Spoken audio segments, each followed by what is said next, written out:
So we get to session 9. When people get to session 9, they go, thank goodness. A decent present activation statement. I invite myself to be spontaneously joyful. Thank goodness. And then after a week they go, that's been the worst week of my life. Because when you invite yourself to be spontaneously joyful, you're really going to find out something about yourself. So when we go through the first 7 years, when we go through childhood, whatever happens to us becomes our definition of love. And then what we do is we become adults, and amongst ourselves as adults, we have discussions about what love is, and we agree on these things.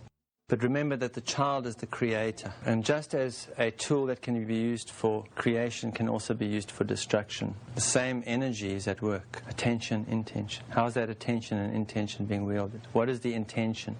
Now, if I, as a child, am, for example, abused during childhood, whether it's physically, mentally, or emotionally abused, and that might be the only real attention I ever got, even if it's negative and uncomfortable, terrible attention, that is going to impact my emotional body.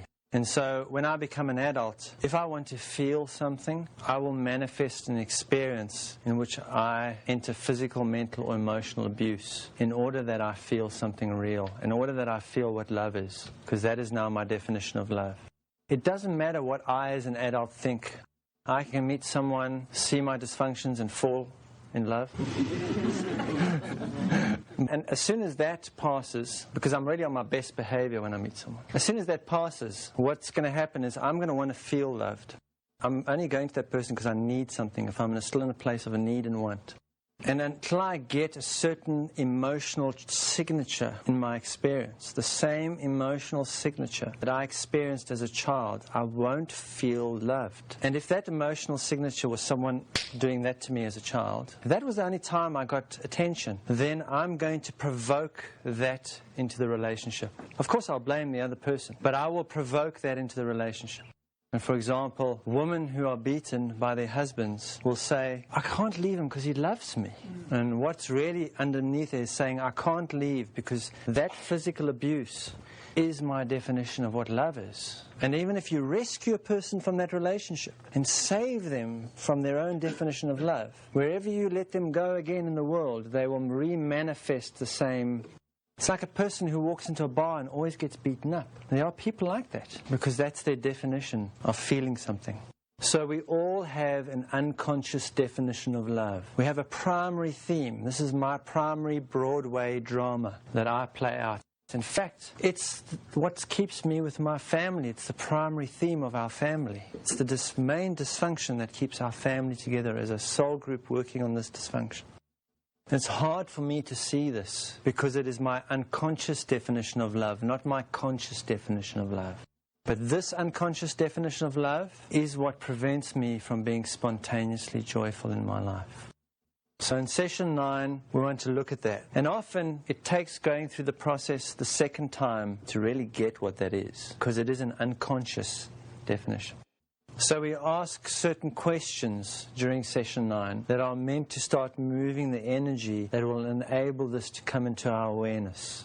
The best place to see our unconscious definition of love at play is in our intimate relationships with another human being, because that's when I'm out to get me some loving. When I'm out to get me some loving, you can be sure that at some point I'm not going to get what I want, and the relationship is either going to end and we're going to part, or it's going to dissolve into quiet desperation for the rest of my life.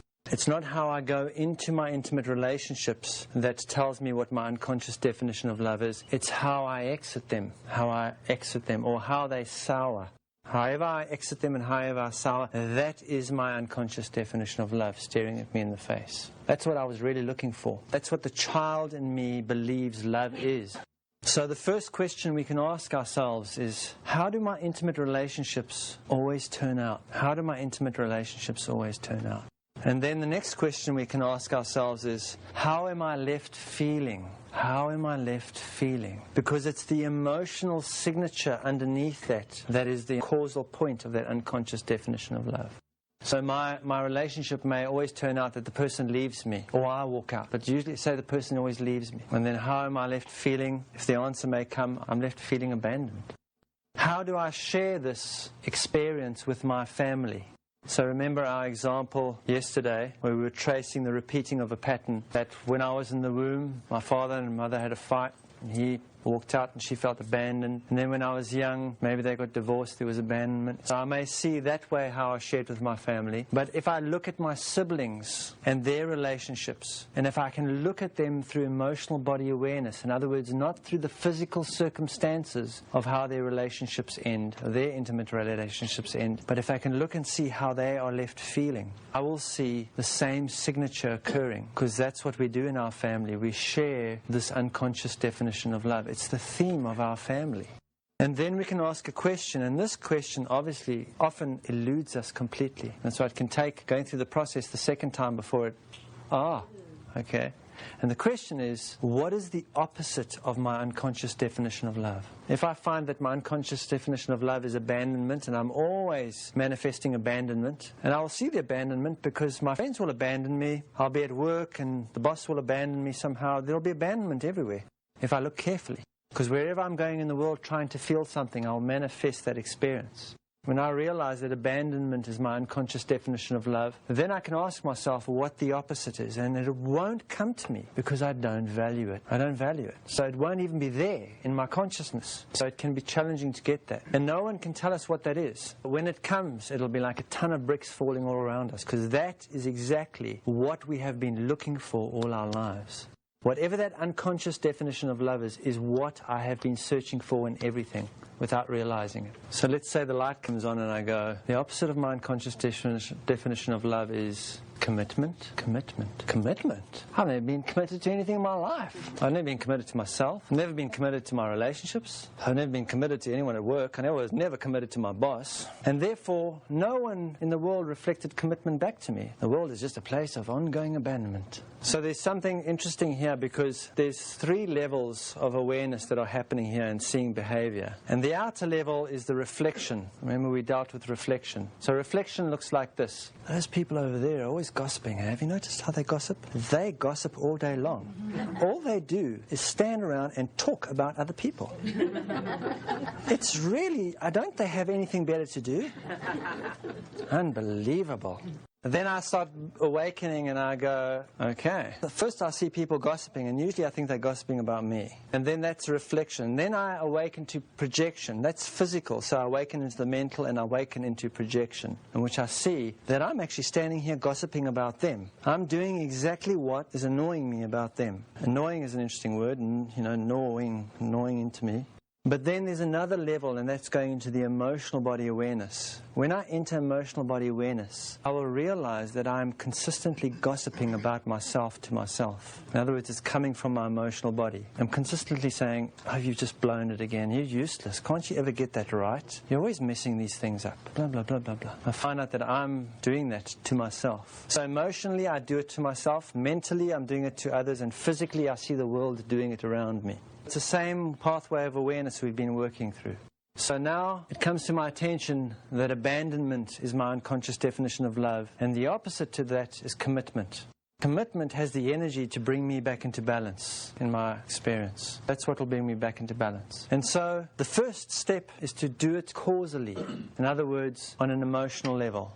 In other words, first of all, if I want to rectify my experience, I need to commit to my own heart. I need to commit to myself. I need to make a commitment to the child within me and to that relationship. Whatever that takes, I need to commit to that. And you don't just go, okay, I'm committing, done. We have to learn how to do that. Remember, we didn't even value this. We've never done it. We don't even know how to do it. But just setting the intent will open it up. Ask the question, how do I commit? Let the universe answer. Remember, just stay in the question. So now I learn how to commit to myself. I start learning how to nurture myself. I start learning how to guide myself, trust my own guidance, commit to that. I start learning how to heal myself and bring myself back into balance. I start learning how to pay attention to the lessons that I've got to learn in life and deal with those. I commit to all of those things. The moment I really sincerely commit to myself, then it starts moving outward on the pathway of awareness. I will automatically, because I'm committed to my own heart, be able to commit to other people around me. It'll become automatic. I'll find I'll be able to commit to my relationship. I'll be able to commit to my children. I'll be able to commit to the people at my workplace. The reflection in the world will be that suddenly the world is becoming committed to me. The world has become committed to me. And that's when the revelation starts to dawn that there is nothing to get in this world. That I've spent my whole life trying to get love. And I have as much chance of getting love in this world as I have of getting oxygen in the bottom of the sea. There is no oxygen in the bottom of the sea. So if you go down there, take it with you. There is no love in this world to get, because love isn't something you can get. It's only something that can be given. There is actually nothing to get in this world. And when we're frustrated because we can't get any love, we start trying to get all. Well, get some stuff, get some power, get some fame, get. But we arrive naked and empty-handed, and we leave without anything. You know that saying that a hearse doesn't have a roof rack? And the fact that we arrive with nothing and leave with nothing is a little clue, it's just a small one, that getting is not why we're here. And what frustrates us is that the more we get, the more it appears the world is trying to take something from us. And the more we live in a deeper and deeper sense of lack. But the moment I give to myself as a response, not a reaction, the moment I give commitment to myself, the moment I commit to me, it has to start with me. For me, not for because of anybody else. Then I have the strength to commit to another, because I cannot give away what I do not have. So I first give to myself. That's what forgiving really means. Forgiving to myself. The moment I forgive myself, I will be in a position where I can love myself in that way. Then I'm able to give to another. And the moment I give that to another, and I give it to the people around me, the world gives it to me. Everything I've been looking for gets given. Because the world is and always will be a reflection of what is happening in my own heart, a reflection of the relationship I have with my own heart. There is no love to get in this world. Forget it. We're here to give love, first to ourselves and learn how to do that, and then to those around us. And that's how we bring oxygen into the oceans, the depths of the ocean where we are. And the moment I give myself love, it's like giving myself oxygen in the depths of the ocean, then suddenly I have room to breathe. Then suddenly everything starts opening up. When I have room to breathe, I become spontaneously joyful.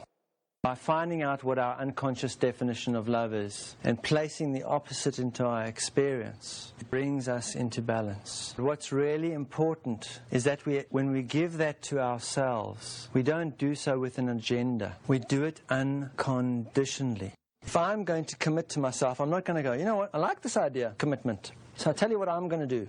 First of all, I've got a 5-year plan here on how to do that. And once I've carried out that 5-year plan, I'm going to assess the results of that. And based on those results, I'll see if this works. Okay? I'll get back to you.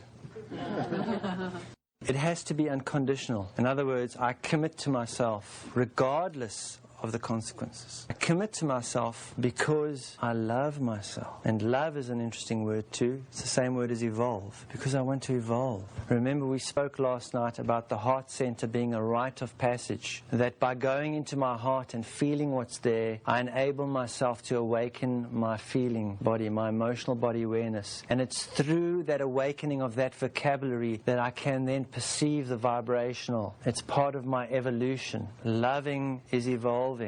So no one came in this world to teach us about unconditional love. Our parents couldn't love us unconditionally because they didn't receive unconditional love themselves, and because it's not their job to do so. It's no one's job to love me unconditionally. That's my job for it to be authentic. Only when I learn to love myself unconditionally am I able to do that to those in my experience. And then that unconditional behavior is anchored at the causal point of my experience. It's going to radiate out into my world. By changing my relationship with myself, I change my whole world. That's the power of the alchemy. If I run out and join Greenpeace and wave a banner saying save the planet, and I cannot sit at a table in peace with my mother at home, that is completely inauthentic. And often people running around trying to save the planet are actually running away from themselves or running away from something. So the authentic thing is to first save yourself. Save yourself. The moment I can liberate myself, that radiates into all the experiences around me. And it becomes real and lasting because it's happening from the causal point of my experience.